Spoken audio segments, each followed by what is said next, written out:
Episode 7 की शुरुआत में हमने शैडोफॉल की ओरिजिन स्टोरी को देखा कि ब्लैक हेरेटिक एके द डार्कलिन ने शैडोफॉल को क्यों और कैसे बनाया। तो किंग ने क्रिगन को अपनी फौज का सलाहकार बनाया था, जिसके बाद क्रिगन ने अपने शैडो बेंडिंग पावर्स की मदद से राजा की जंग जीतने में मदद की।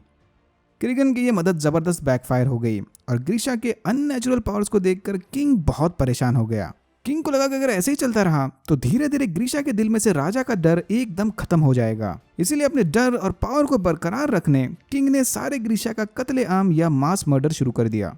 किंग की आर्मी अब एक एक करके सारे ग्रीशा को मारने लग गई। क्रिगन अपने हीलर पार्टनर के साथ यहाँ से भागना चाहता था, बट उससे पहले ही आर्मी ने इन्हें घेर लिया। किंग के मना करने के बावजूद भी सोल्जर्स ने क्रिगन को देखते ही मारने की कोशिश की, बट घर के अंदर छुपी हीलर ग्रीशा क्रिगन के जख्म भरते रही। फिर कुछ सोल्जर्स ने उस हीलर को पकड़कर क्रिगन की आंखों के सामने मार डाला। क्रिगन के दोनों हाथ बंधे हुए थे।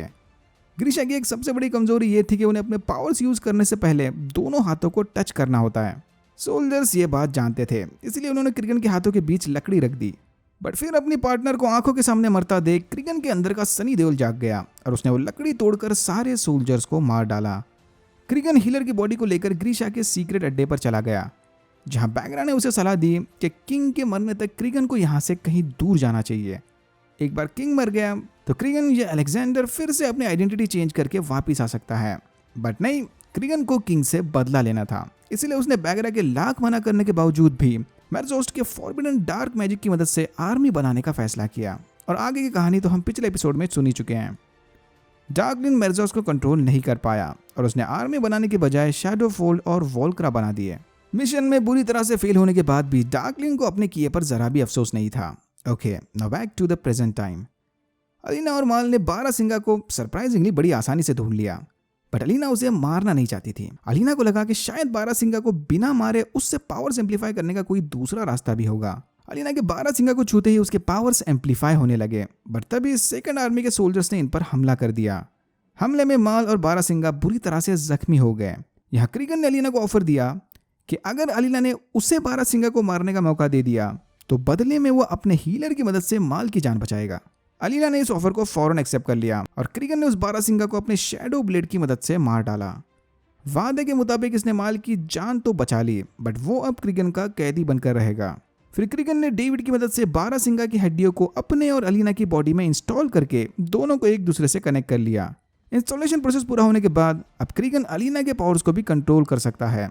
मतलब डार्कलिंग के पास अब इनडायरेक्टली शैडो और लाइट दोनों पावर्स आ गए।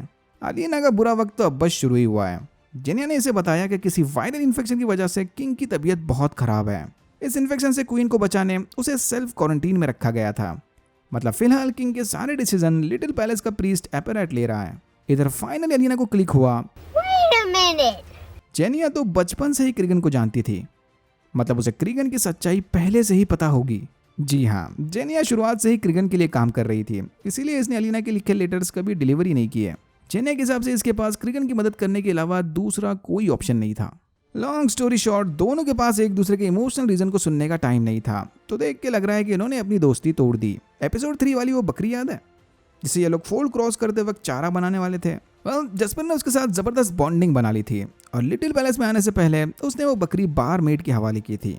इसे हमेशा अपनी याद दिलाते रहने जसपर ने इसे बुलेट का नेकलेस बना कर दिया था। वो बकरी किसी तरह ईस्ट आक्वा के बॉर्डर पर पहुंच गई, जहां क्रिगन ने माल को कैद करके रखा था।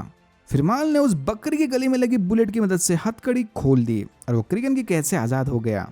वाह भाई, क्या कनेक्शन था। माल के भागने की खबर मिलते ही क्रिगन ने अपने गार्ड्स को ऑर्डर दिया कि अगर वो अलीना के आसपास भी दिखा तो उसे सीधा मार देना। कैज ने अपनी गैंग को नया नाम दे दिया, द क्रोज। पता नहीं इसे कौवों के साथ इतना लगाव क्यों है। Crows don't just remember the faces of people who wronged them. They also remember those who are kind.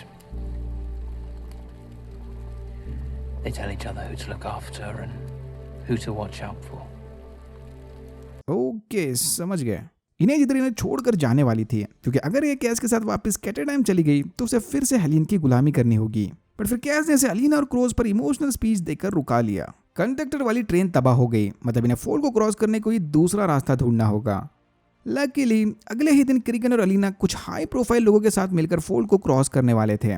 तब इनका प्लान है कि भेस बदल कर क्रिगन की शिप में बैठकर फोल्ड के उस पार जाना। एक बार इन्होंने फोल्ड को क्रॉस कर लिया, उसके बाद इन्हें जहां चाहे वहां जा सकती है। इनेज को शक था कि शायद कैज फिर से अलीना को किडनैप करने की प्लानिंग में है, बट कैज ने उससे वादा किया कि नहीं, उसे तो बस फोल्ड को क्रॉस करना है। माल भी सही मौका देखकर शिप में छुप गया था। अगले दिन सारे क्रिगन की शिप में बैठे फोल्ड के अंदर चले गए और यहाँ होता है एपिसोड 7 खत्म। अगर आपको वीडियो अच्छा लगा तो please like share and subscribe for more videos like this. मैंने ऐसे और भी वीडियोस बनाए जिनके लिंक्स आपको डिस्क्रिप्शन बॉक्स में मिल जाएंगे। Thank you very much for watching and I am hoping to see you in my next one.